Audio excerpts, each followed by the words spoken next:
Have you noticed that the more you try to control everything, the more life seems to slip away? We often believe that control will ease our fears. But what if it's actually the source of our anxiety? Buddha once said, "You only lose what you cling to." Yet, when life feels uncertain, we hold on even tighter. We try to manage every small detail.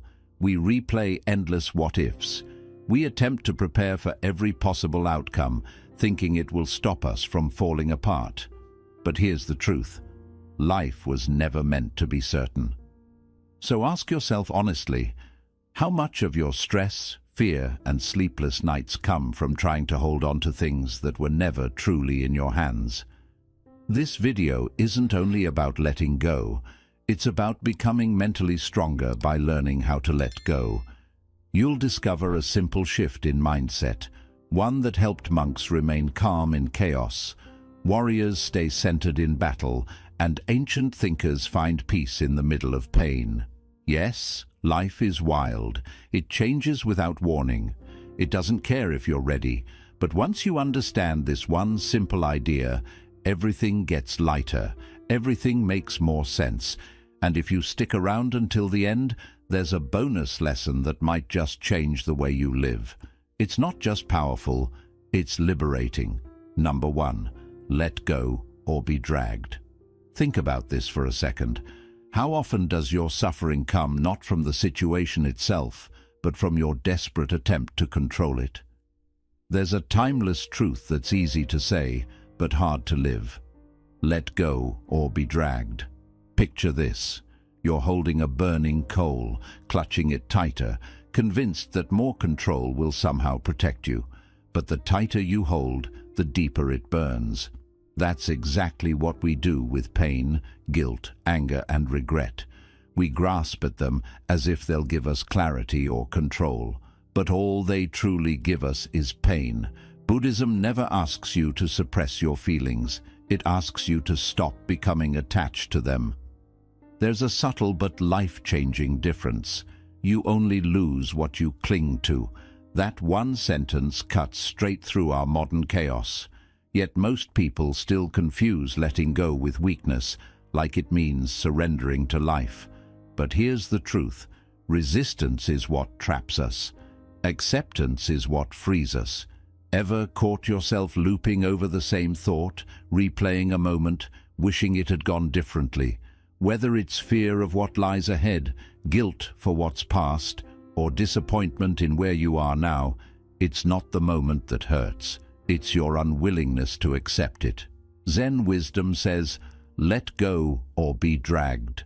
That dragging you feel, it's not life. It's your fight against what's already here. In our modern world, we're sold the illusion that control brings peace. We're told to prepare, to plan, to predict every twist of fate. But deep inside, there's a part of you that still can't sit quietly in uncertainty. And that's where the suffering grows.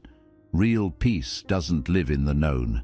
It's found in the space where you stop trying to force answers and start letting things unfold. So ask yourself, what am I gripping that's quietly tearing me apart? Maybe it's an old belief, a false identity, or a future you thought you were supposed to have by now. But the truth is, the tighter you hold on, the heavier life becomes. Here's a shift to try. The next time life overwhelms you, don't ask, why is this happening to me? Ask instead, what am I still clinging to? That one question can break chains. Right now, pause, breathe. Is there something inside you, some tension, some truth you've been avoiding? Something you know deep down needs to be released. Maybe this is the moment. Not because life will magically fix itself, but because you'll finally stop fighting it. Letting go isn't about giving up.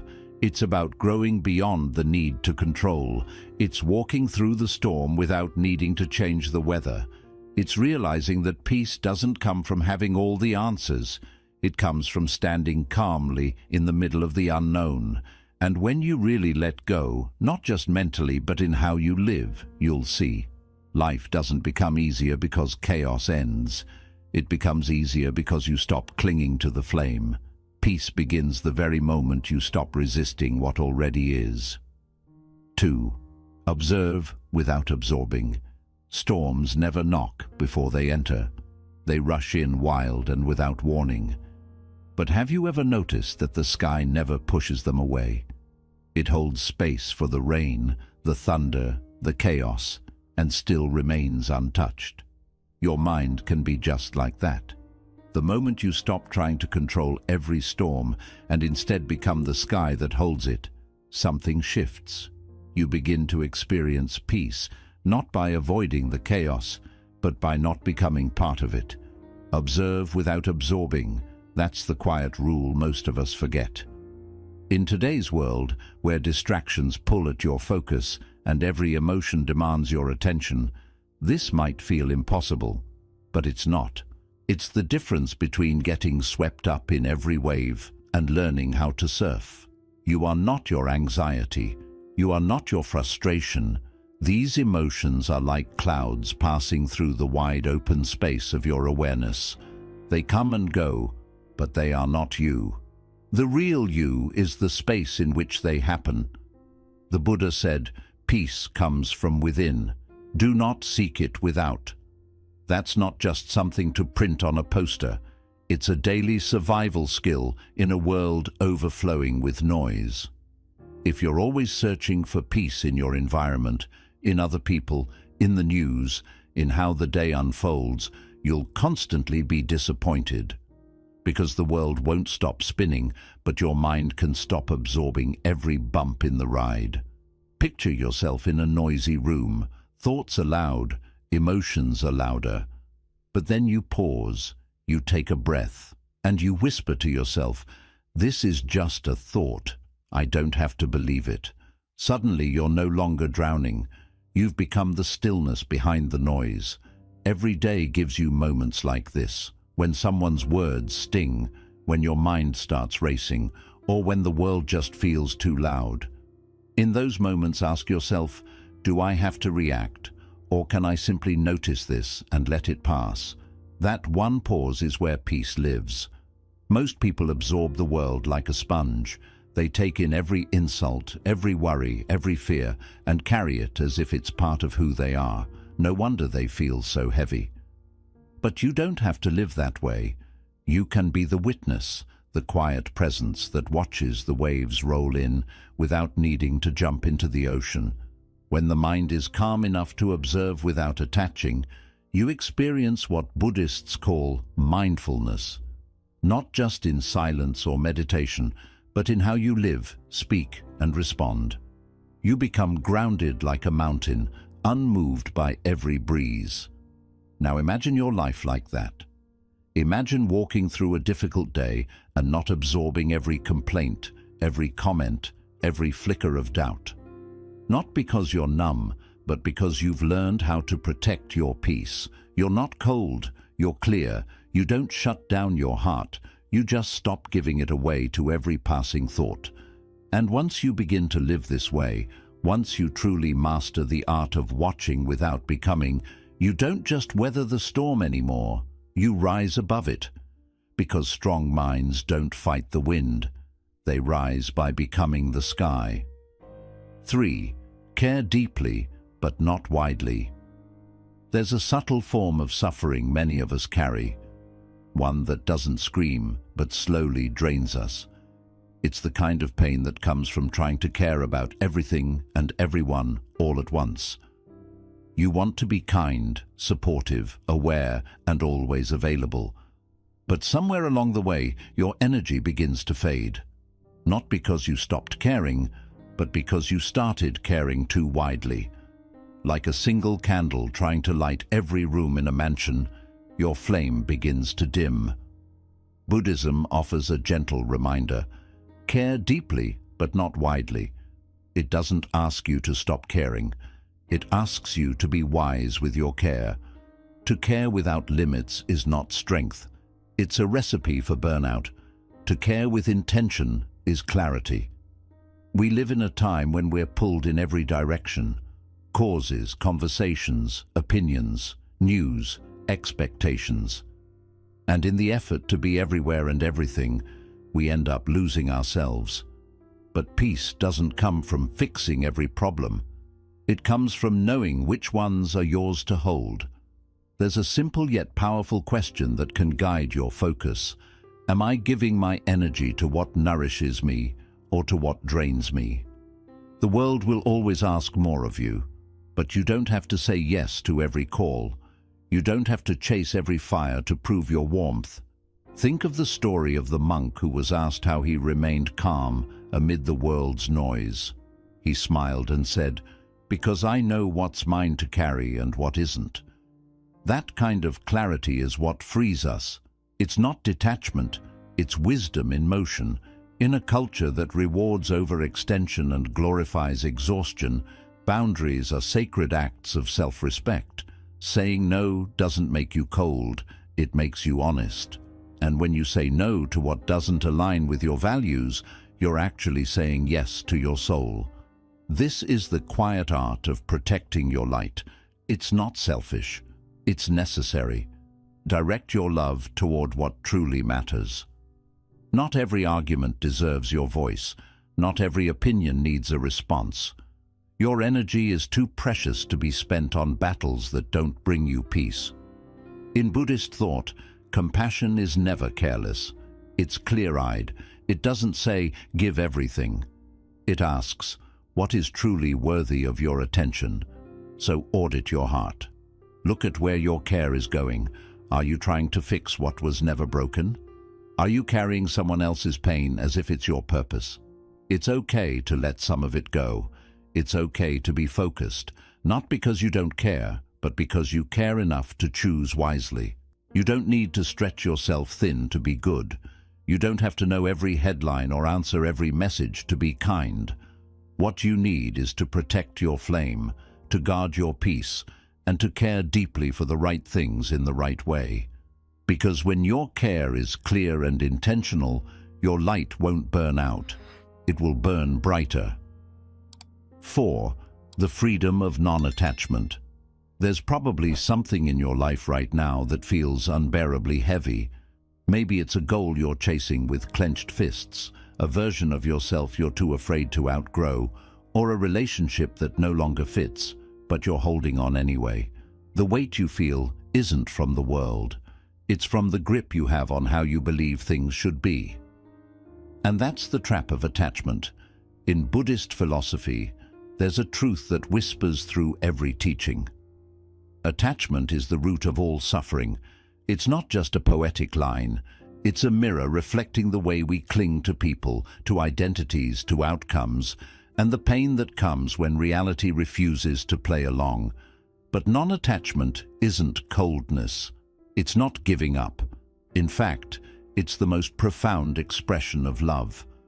A love that doesn't possess. A love that doesn't panic when things shift. A love that understands change isn't loss. It's life unfolding. Picture a single leaf drifting down a river. It doesn't fight the current. It doesn't try to float upstream.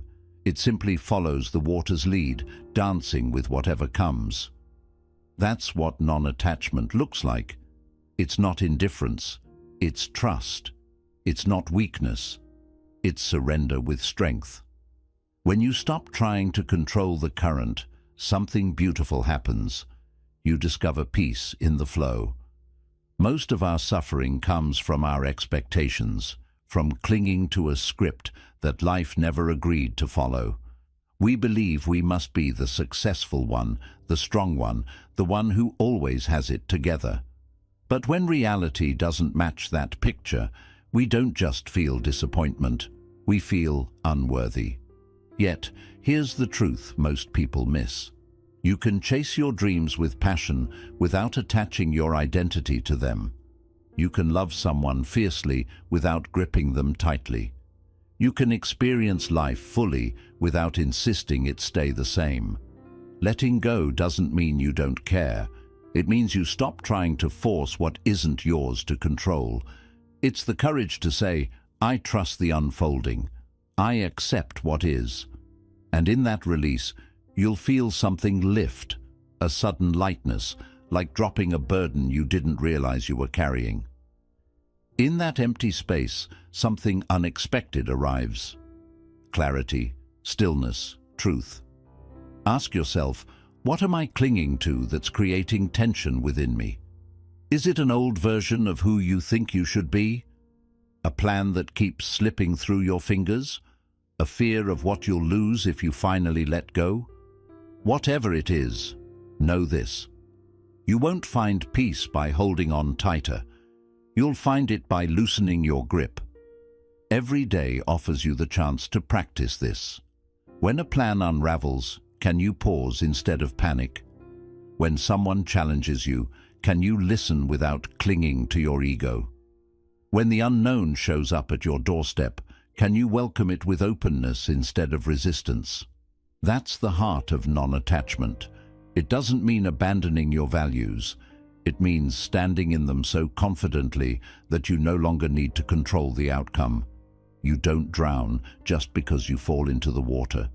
You drown when you refuse to let go. Life will always move, and your peace depends on whether you fight that motion or learn to float with it. Letting go isn't giving up, it's waking up. Lesson 5. Respond, don't react. There's a sacred gap, barely a breath, between what life throws at you and how you choose to meet it. In that tiny space lives your calm, your clarity, and your true power. But most never notice it. They lash out without thinking, like a flame igniting in dry grass. The words come out fast, the emotions flare, and soon after comes regret. Why did I say that? Why did I let that take over? But ancient wisdom, especially from Buddhism, offers a powerful shift. Don't react, respond. Imagine a still, clear lake. It reflects the sky only when it's undisturbed.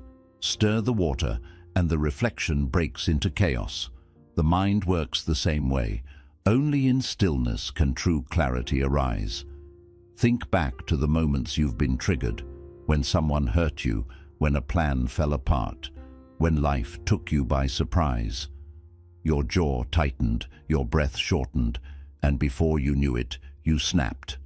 But imagine if, in that instant, you paused. Just one mindful breath, just 1 second of stillness. You'd still feel the emotion, but you wouldn't become it. That pause is everything. That's where awareness lives. That's where wisdom begins. As the Buddha taught, do not let the behavior of others steal your peace. But that peace only exists when you choose to stay rooted in your own calm, your unshakable inner stillness. Ask yourself gently, am I reacting from emotion or responding with awareness? One path leads to pain and apology, the other to strength and peace. Reactions are fast, raw and defensive. Responses are grounded, thoughtful and wise. Reacting comes from ego and fear. Responding rises from presence, and presence only blooms when you're awake in the moment, when you've created that quiet space between what happens and how you choose to meet it. Picture a monk sitting calmly in the heart of a noisy, chaotic market. Children are running, vendors are shouting, dogs are barking, yet the monk stays centered. He's not unaware, he's just anchored. Rooted within himself, he doesn't allow the outer world to tear him apart. That's the essence of responding, staying steady in a world that never stops shaking. Life will test you, people will push your buttons, challenges will arrive without warning. But the real question is, can you remain grounded when the storm hits? Can you hold on to your stillness when the world grows loud? The next time anger rises or your nerves begin to flare, pause. Take one breath, one moment of silence. That's all it takes to shift, from fueling the fire to becoming the one who calms the flame. Mindfulness isn't passive. It's a daily discipline. It's the quiet strength to observe your emotions without letting them take control. In that practice, you become powerful, not because you master others, but because you master yourself. True strength doesn't shout in loud reactions. It lives in quiet decisions. Real power isn't in how forcefully you speak, but in how gracefully you respond. Bonus lesson: the power of presence. In a world pulling you in countless directions, with regrets from the past haunting you and fears of the future weighing you down, there is one practice that changes everything: the ability to be fully here, in this moment, just as it is. We often think peace will come once things are fixed, when problems are gone, when we're somewhere else, living a better version of later. But here's the truth: peace is not a faraway destination. It isn't waiting for you in the future. Peace is already here, in this very moment. Pause and reflect. How often do you find yourself stuck in the future, worrying about what could go wrong, or trapped in the past, replaying moments you wish had been different? Both are illusions. The future hasn't arrived yet, and the past is already gone. Yet we carry fear, stress, and regret, not because of what's happening now, but because our minds wander to those other places. But the moment you see this clearly, something changes within you. You stop waiting for the perfect time. You stop delaying your happiness for a day that might never arrive. You loosen your grip on control and begin to settle into the only moment that truly belongs to you, the present. This moment is your real source of power. It's where life unfolds. It's where joy is felt, where connection is made, and where peace becomes real, not in memory, not in fantasy, but here. So today, I invite you to pause, just for a moment. Close your eyes, take a slow, deep breath. Notice the air, the sounds, the stillness. Feel your breath move in and out of your body. You don't need to fix anything. You don't need to achieve anything. Just be. This simple practice of presence builds true mental strength and quiet resilience. It shows you that peace is never something to chase. You don't have to control every outcome or hold everything together. Often, all that's needed is a pause, a single breath, to notice the life that's already here. And here's the real magic. The more you practice presence, the more connected you begin to feel. You notice the beauty in the ordinary, the warmth of your morning coffee, a kind word in passing, the breeze on a quiet walk. And you realize peace was never out there, waiting for you to earn it. It was always here, waiting for you to notice. It's always been inside you, quietly waiting for you to arrive. Being present doesn't mean abandoning your goals or ignoring your responsibilities. It simply means that while you work, grow, and solve problems, you stay grounded in the now. You're not postponing life for some future moment, you're living this one fully. And here's the bonus lesson. True peace begins the moment you stop needing life to be different. When you allow the present to be exactly as it is, you step into a space of freedom, where peace no longer depends on circumstances. It flows naturally from within. So the next time you feel anxious, overwhelmed, or lost in thought, come back to this moment, right here, right now. Peace is already with you. You don't have to search for it. You only have to be here to feel it. As we close this journey, remember one final truth. Peace is not a destination. It's the way home. It's a practice. The power to transform your life lies in your ability to let go, to observe without absorbing, to care with wisdom, and to embrace the freedom that comes from non-attachment. When you begin to live these truths, you start to build a mind that is as peaceful as it is unshakable. But this is only the beginning.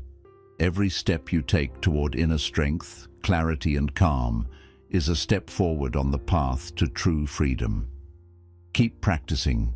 Keep releasing what no longer serves you. Keep watching your thoughts without letting them control you. And above all, keep returning to the present moment, the only place where true freedom lives. If you found this video helpful, don't forget to like, share, and subscribe to Buddhism Insight. Together, we'll continue exploring the timeless wisdom that helps us meet life with strength, grace, and peace. And as always, we'd love to hear from you. Share your thoughts, questions, or your own moments of transformation in the comments below. Thank you for being part of this journey. Until next time, remember, peace is not found somewhere else. It begins within you.